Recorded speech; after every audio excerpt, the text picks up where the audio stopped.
if you watch the movie, lahat ng nuances ng character niya on point. Kaya ngayon nakapandamit na siya ng pang-award. Ay, wow! Statement, ha? Sinasabi ni Direk Jeff. Si Z naman, Direk. Si Z, kamusta, Sanjo? Siyempre, may instance doon na na nakuna namin yung courtroom scene ni Angelica. Tapos, siguro a few days after, si Sanjo nakaschedule. So, challenge namin si Sanjo, dapat hindi ka magpatalo ha, dapat kumantay ka. And true enough, he delivered also. Yung assistant director namin who was there, iyak ng iyak nung general ni Sanjo. Wow! Abangan namin yung court scene na yan, ha? Alam na natin pagka MMFF, talagang isa na yon sa inaabangan din. Ano ba yan? Hindi ko... Ang hirap na magsalita kasi ng... ngayon na ba ako mag-speech? Go! Go! Practice na ba ako? Baka mamaya madali pa, hindi ko pa Song ka masok. pa, M. Hindi ko talaga masagot. Kasi madami-dami na akong pelikulang nagawa for MMFF. Pero sabi ko nga, always a nominee but never a winner. Parang may gano'n na akong pakiramdam dyan. Mahirap masungkit ang MMFF. So, kung ibibigay o di masaya, talaga naman magiging masaya. Siyempre, di ba, kumemba ka, tapos pinaghirapan mo, luwas-luwas ka, Olongapo, Maynila, Olongapo. So, parang, kung may bibigay, parang gaganahan ka. Diba? Ulit, parang, sige na nga, game, gawa pa tayo more. Pero kung hindi, masaya ako na nakagawa ako ng magandang pelikula. I think that's enough. And kung hindi Best Actress, box office na lang, mas gusto namin yata. Why Di not? ba, attorney? Mas gusto natin ng box office. Sa Kalita, ito yung una mong sa buong career mo. Yes. Oo nga. Pero when was your last Film Fest participation? One more try. I think one more try. 2012. Hindi ako nagkakamali.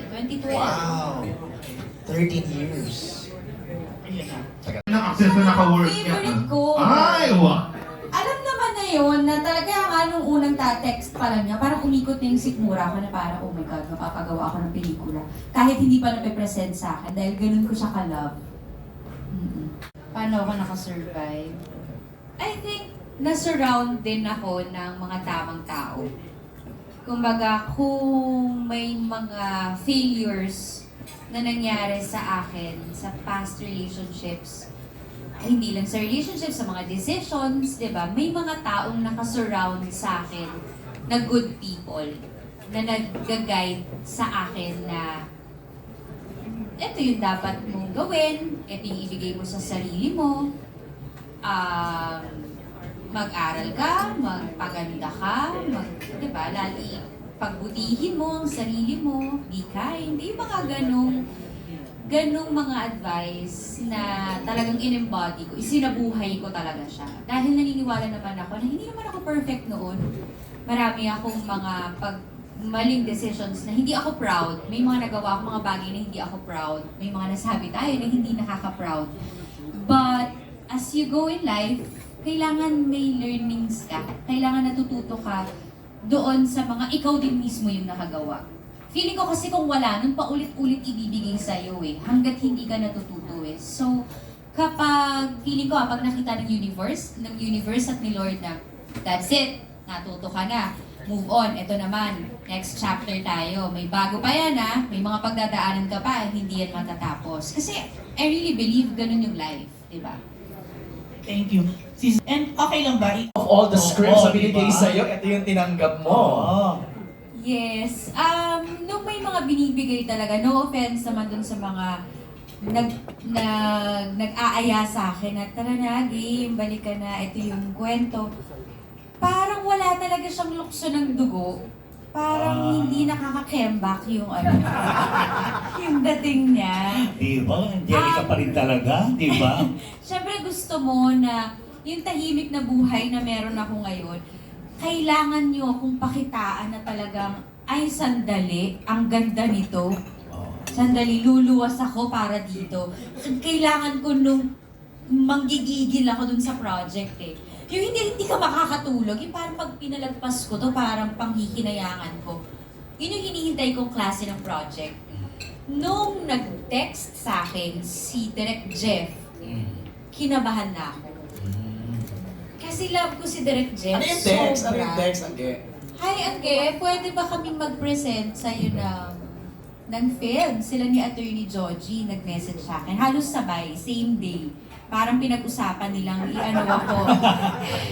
Hindi ba same day yun? Parang same day. Parang may naramdaman akong, ano ito? By the way, meron yan ganito. Tapos, May number ka ba ni Angelica, okay? By any chance? so may ganon, may para akong napagtulungan.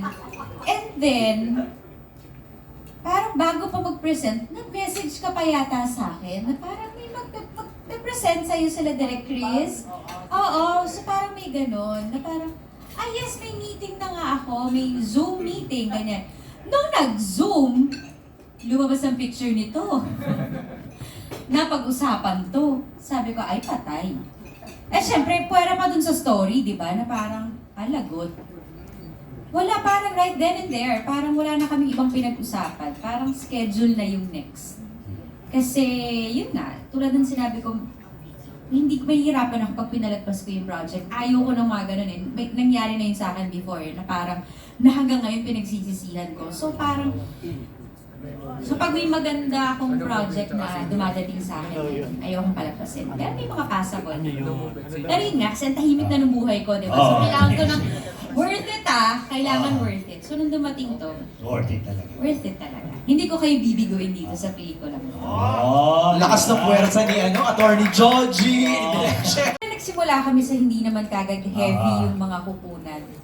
Si Direk Jeff, talagang bawat pitik ng mata, tono ng boses, babaan mo pa, hinaan mo lang, kalmahan mo lang. Lahat talaga, ginaid talaga ako sa mga mga first 3 days. Talagang pawis na pawis yung kilikili ko. Hindi na nanginginig na yung kalamnan mo na parang, syempre gusto mong, na-miss mo yung pag-arte eh. And ayaw mo namang mapahiya. Diba? Pinagkatiwalaan ka din nila.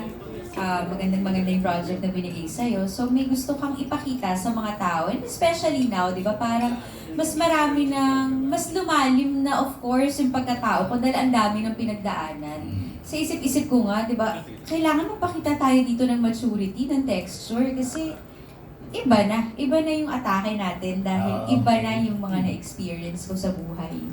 Ano sabi naman ni Abby sa pagbabalik mo? Okay, maganda po magbayad si attorney, kaya po pag uwi ko, may cheque akong inaabot. Masayang pong asawa.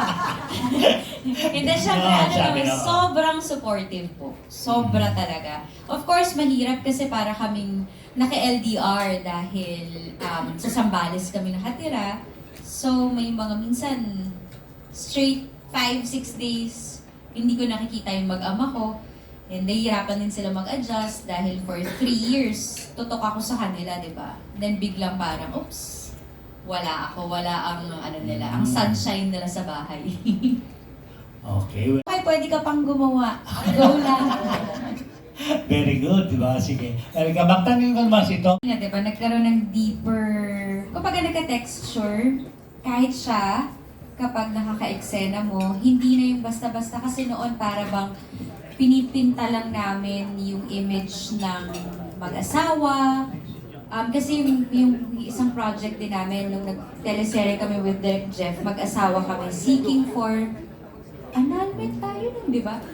Custody din ng bata. So, although may lightness yung pag-take doon sa serye namin na yon, but still, hindi kami makakasal nun. So, para bang hindi talaga namin alam yung pain na pwedeng maging proseso ng 2 taong pinagdadaanan din. So parang mas naging seryoso yung pakiramdam namin ngayon dahil alam na namin kung ano yung pwedeng mawala at yung totoong pakiramdam na ang hirap pala kapag ito na yung pwedeng mangyari sa'yo. And of course, noon pagkatapos namin mag-shoot, kung saan-saan kami natatagpuan ito, mga para kaming pariwara. Ngayon, pagkatapos ng shoot namin, nagmamadali kami umuwi sa mga kanya-kanya naming bahay. Kasi nga, syempre, may purpose na kami ngayon. Noon, lost eh.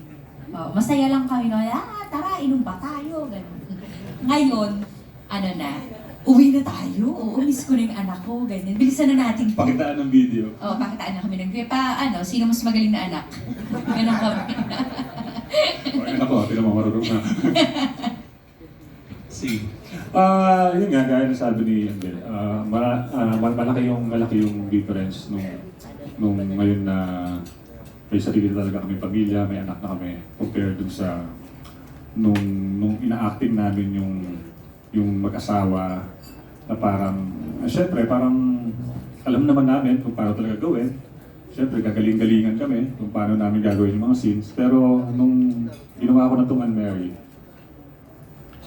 hindi ko na kailangan parang, ano mo yun, yung nawala yung sa utak ko yung performance.